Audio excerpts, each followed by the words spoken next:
Howdy folks, it's AJ, your resident vintage gamer, coming at you once again.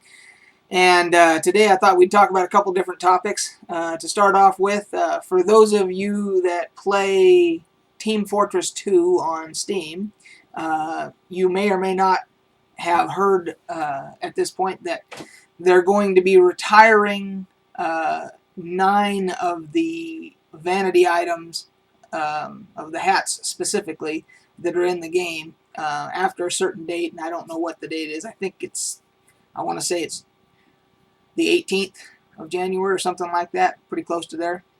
That they are no longer, those particular hats will no longer be available for purchase through the Team Fortress 2 store, or they will not be able to be crafted in game anymore, and they will not be available as drops, either random drops or from crates in the game anymore. And I'm not sure how I feel about this yet. On the one hand, it's going for those people that have those items, because they are tradable and everything. It's going to make them much more valuable for trading and so forth. But on the other hand, for people that don't want to spend real money to buy, pixelated hats in a game, and they're relying on getting enough drops to be able to craft them, I think it kind of sucks for that.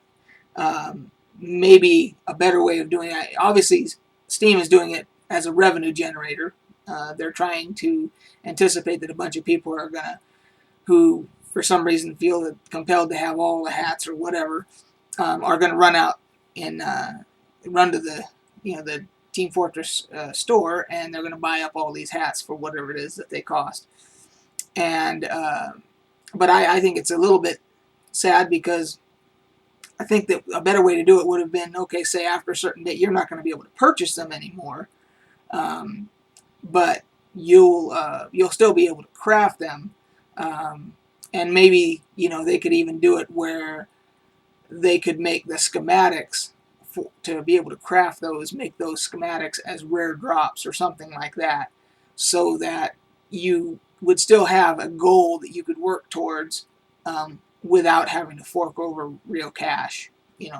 But obviously, as a revenue generator for them, they decided to go this route. So I'm not sure 100% how I feel about it, but I know one thing: I won't be purchasing any of these things with real money. So anyway, if you have an opinion on it, feel free to comment on it below and everything, and I'd love to hear what your opinion is. So the next item of business is that I haven't talked a lot about football on this channel, even though I said that at the outset that was going to be one of the things I would cover. So considering that it's the playoffs right now, I thought, well, I'll give my playoff picks that I think are going to come, that I hope, the ones that I want to win anyway. And so we've got Green Bay and San Francisco, and I'm picking Green Bay, only because I don't care for how Alex Smith kind of got railroaded a little bit out of his job just because he got a concussion.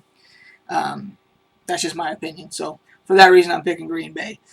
Seattle and Atlanta, I'm picking Seattle because I've been to both cities and I like Seattle better. So I don't have any other preference as far as those two teams go, so I'm just going to go with which city I like better. So Houston and New England. As you may or may not know, I'm a huge Raider fan. I have been a Raider fan since the late 70s. And as such, I hate, and I mean I hate, the New England Patriots. I don't care who they're playing.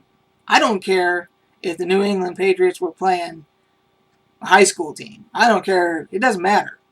I don't want them to win anything. So I'm rooting for Houston. Go Houston, please. Beat the New England Patriots. Beat them into the ground. I don't care. Denver and Baltimore. I'm rooting for Denver, and I normally don't because they're in the same conference as the Raiders. However, I think that Peyton Manning is probably the most proficient quarterback at managing the game of football that we've ever seen. Other people will say there's better quarterbacks, more accurate, or whatever you want to say, but it's when it comes to managing the field, managing the game on the field, and the people on your team and everything else. I don't think we've ever seen anybody manage a game better than Peyton Manning. So I'd like to see him, especially after his neck surgeries, I'd like to see him get another Super Bowl because then he would be able to say that not only has he won a Super Bowl with two different teams, but he actually came back from several neck surgeries, which no one has come back from to do that. So I'd like to see that happen. And just in case anybody was curious, I did play fantasy football. I play every year, and this year I came in third.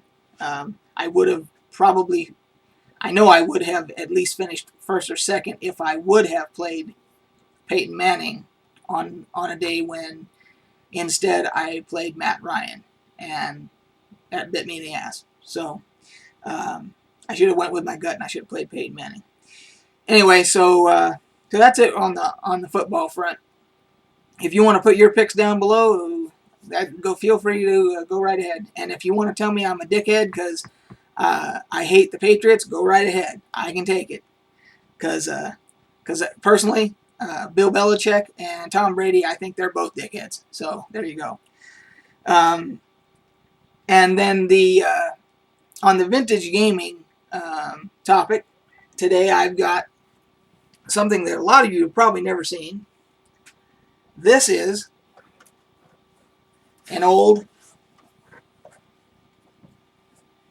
Texas Instruments TI-99 /4A personal computer from the 80s. And along with the Commodore 64, the TRS-80, Apple II, those were all the computers at that time that were coming out. And this one, ran on BASIC, programming language. You had to have a tape drive, a cassette tape drive, because I don't think, correct me if I'm wrong, but I don't believe they had floppy drives for these. If I remember correctly, it was only cassette drive. And that's how you would program in, if you wanted to program create your own program or whatnot with the BASIC language. But you could also, what was cool about this was there was also, let's see here, there was also, turn it this way, this was a slot for game cartridges, and so you could use it as a game console. They made, several different games in cartridge form that you could put in there. And the other thing that was kind of cool was this little, let's do it this way. This little plastic thing here has different commands on it for the different keys at the top. And depending upon the program or the game that you were using, I'm going to try and get a little closer there for you. Depending upon the game or the program that you were using, it would come with custom strips that would assign those keys to do different things. So you would just put your cartridge in and you'd put that strip in so you knew what those keys did. And